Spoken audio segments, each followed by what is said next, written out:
Mark Gastineau, Flash from the past, is suddenly in the news again because some footage was unearthed from somewhere where he confronted old Brett Favre about the stupid sack thing that he did and gave Michael Strahan the record and this and that.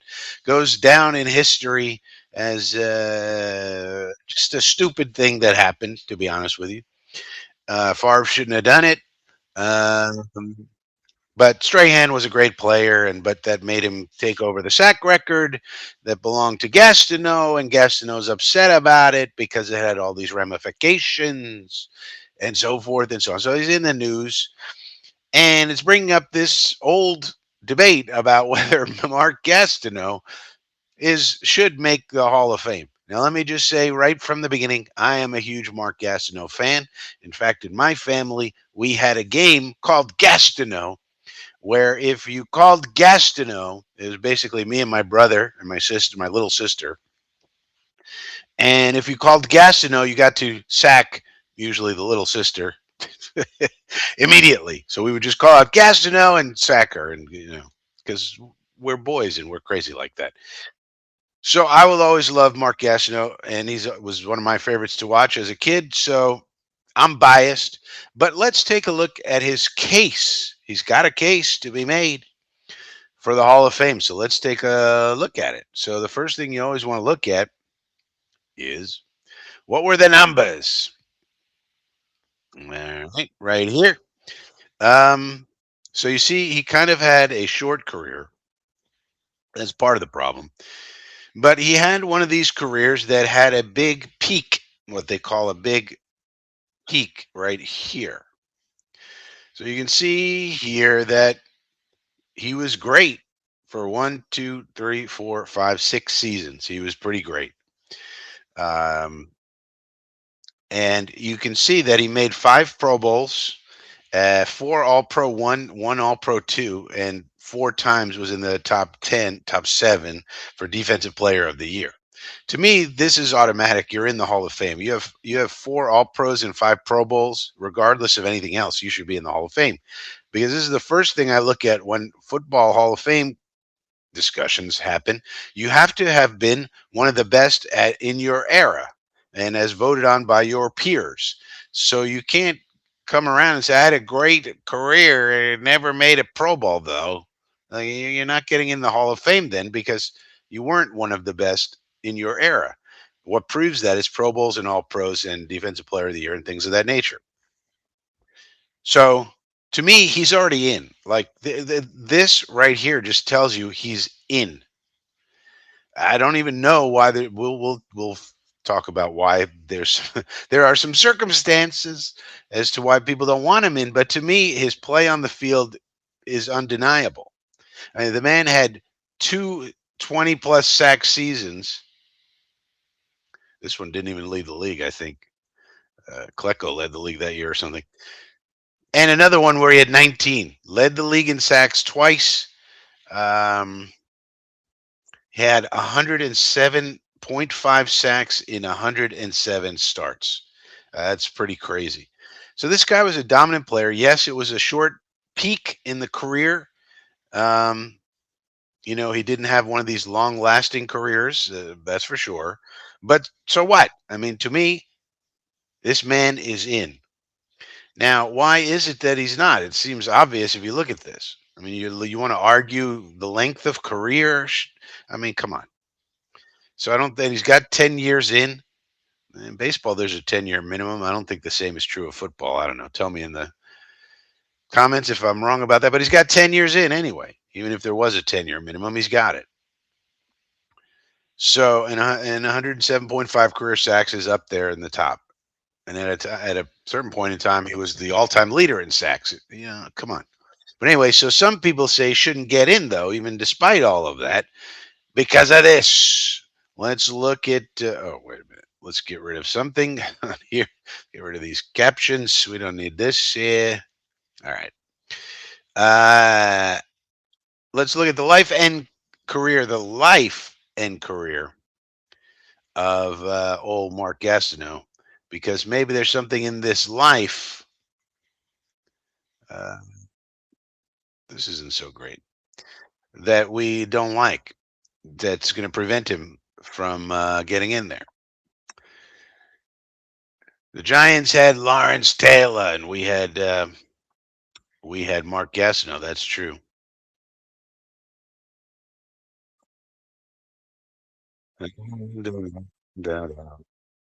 Life, we don't need to read that.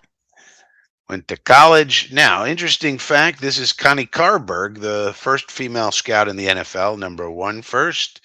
We hired her. And she was the one who really advised the Jets general manager to draft Mark Gastineau. And enter Carberg, and by 79, she figured out how to find diamonds in the rough. He had gone to a small school, and he was not highly touted, so forth and so on. Carberg called around, eventually spoke to Gastineau.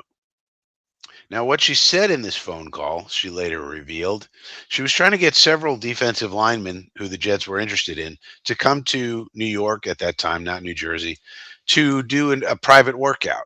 And these other guys that she called, kind of were wishy washy. Yeah, maybe I'll get back to you. Let me talk to my agent, this one and that one.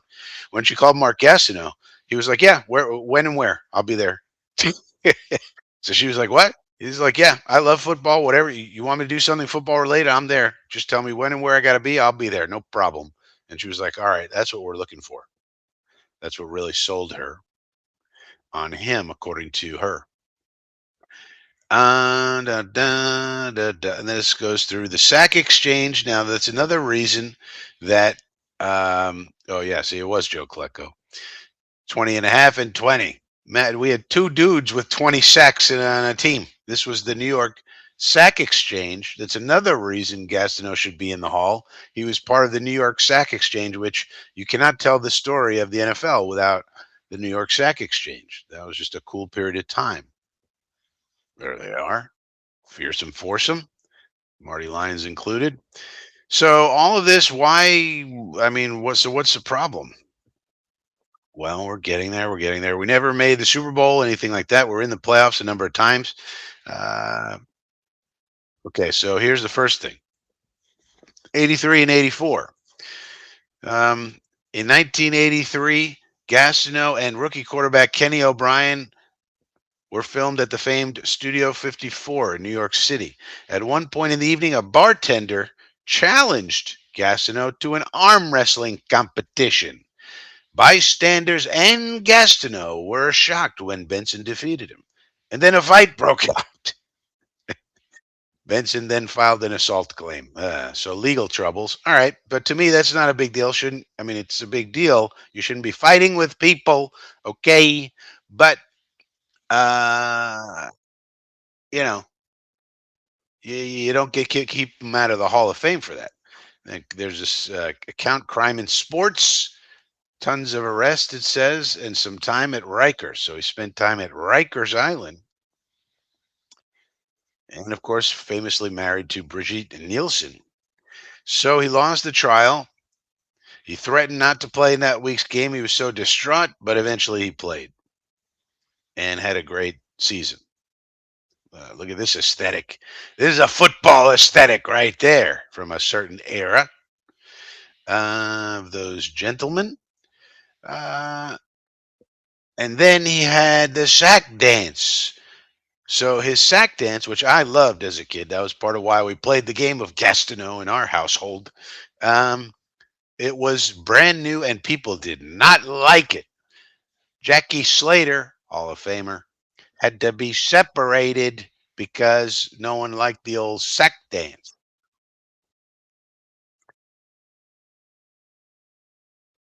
Can I play this?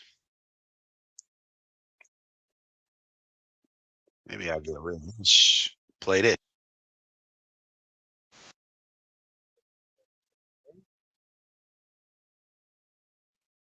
Ciccolini. And they don't like it. Look at this guy dancing on the field. That's a no good. We need to fight you. We don't take kindly to no dancing on no field. That's for sure. So big fight. Now everybody, of course, does a sack dance. You tackle somebody after they get a 5 yard gain, they do a tackle dance now. But this was brand new. Nobody else did this, and so Gastineau, well, you could say it was a trailblazer.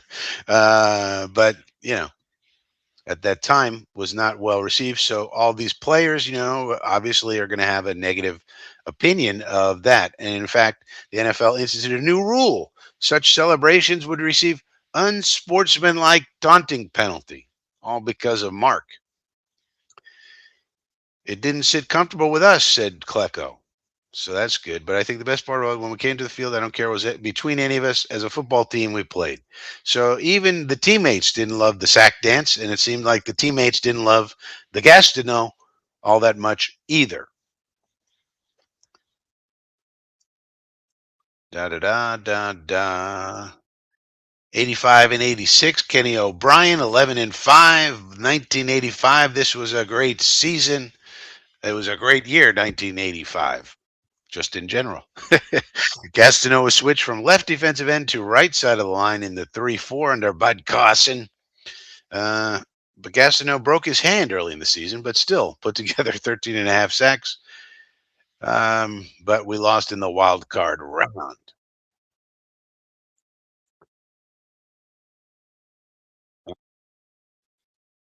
So then he had injuries in 1986, returned for the playoffs. But we had the famous game against Cleveland where it looked like we were going to beat them. And then we had the stupid roughing the passer penalty. Charlie Steiner, remember him? They will later went on to do Yankees baseball. Apparently, he was our announcer at that time. But then Bernie Kosar brought the Browns all the way back in. They beat us. The roughing the passer penalty is famous. But again, that's just something that happened. But then you had the player strike, and this is probably the the the reason why people think he'll never get into the Hall of Fame. This time, the NFL owners tried to use replacement players. But Gastineau made headlines because he was the first team member to cross the picket lines.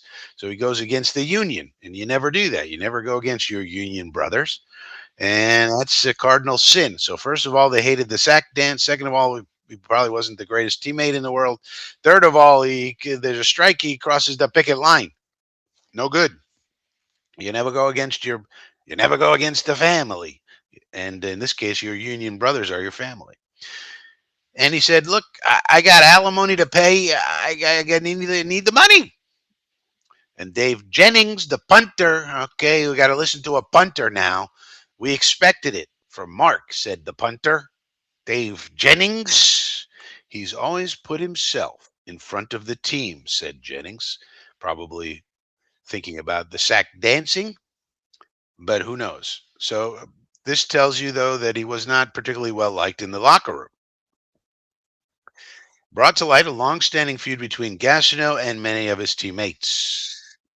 Not very populare in the locker room.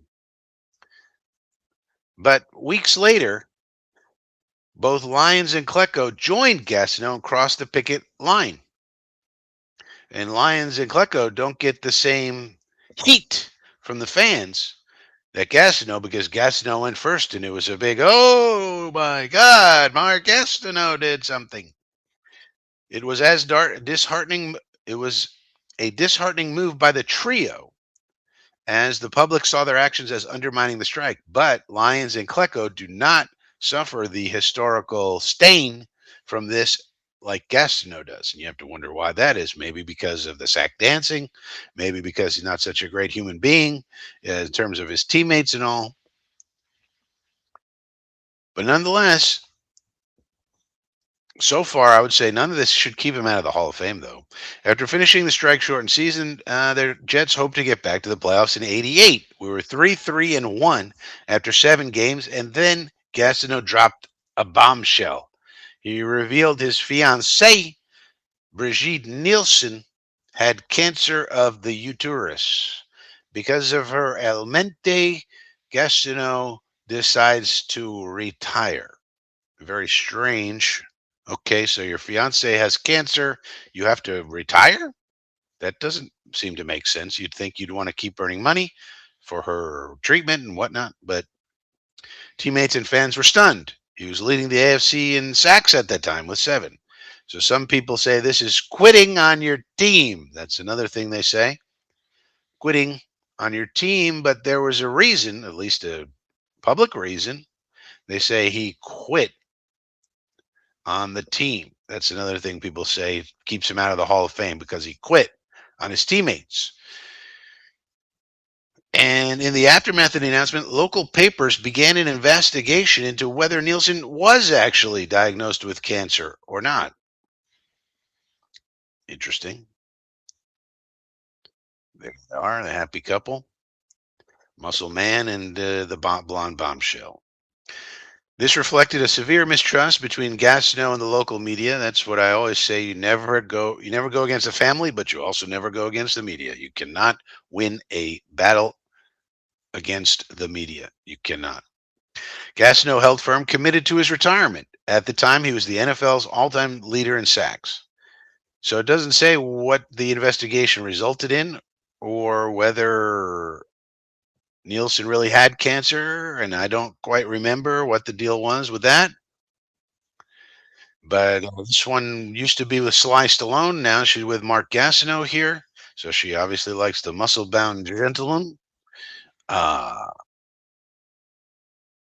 well, I don't know whether she had cancer, didn't have cancer, or what the story was with that.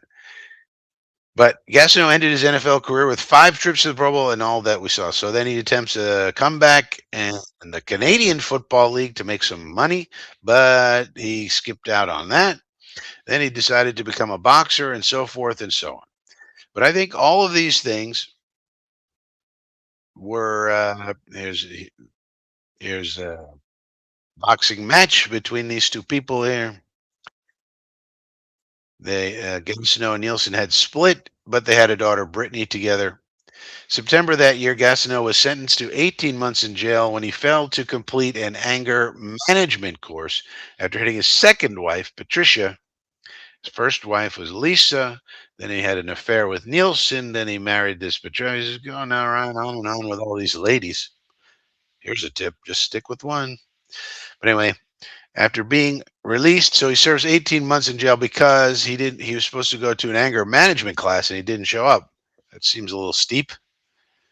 Although you should definitely never hit any women. Never hit anybody. How about that?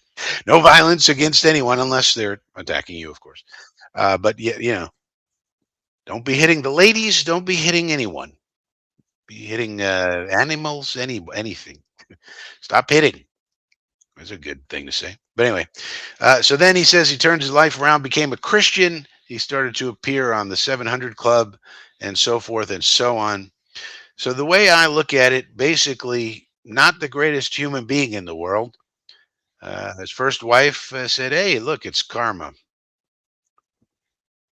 Obviously, so obviously, this was a very flawed human being. Didn't treat people very well. Um, that much is clear from this article. Should all of that keep him out of the Hall of Fame? I personally don't think so. We're not putting people in the Hall of Fame who are. It's not the Hall of Wonderful Gentlemen. It's the Hall of Fame for football, and he was one of the best. And then he said a lot of this has to do with CTE and whatnot. But how about this one? Turned out Gastineau knew Goodell from when Goodell started in the league as what? A Jets public relations intern. Did you know that? So everything always returns to the Jets. Roger Goodell started out his career. Now he's making $50 million, whatever he makes, uh, as the commish. Started out as an intern with your New York Jets, and he revealed that he's suffering from cancer. He also shared that he had been raped several times when he was a child. My God.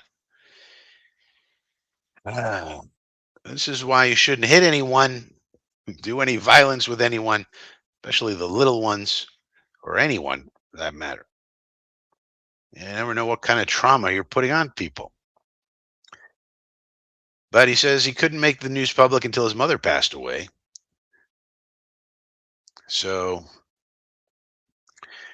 I don't know. Now you could say, well, maybe he wasn't a very good human being because of this. You know, Gastineau's legacy remains troubled, it says. Because of his off the field behavior, football insiders have a hard time putting his career in perspective. Some believe that Gastineau belongs in the Hall of Fame, while others, while many others cite a lack of career consistency. And Gastineau did make a case for his legacy in February this year when he publicly stated that the single season sack record should belong to him, not Strahan. And that's because of this Brett Favre thing that happened.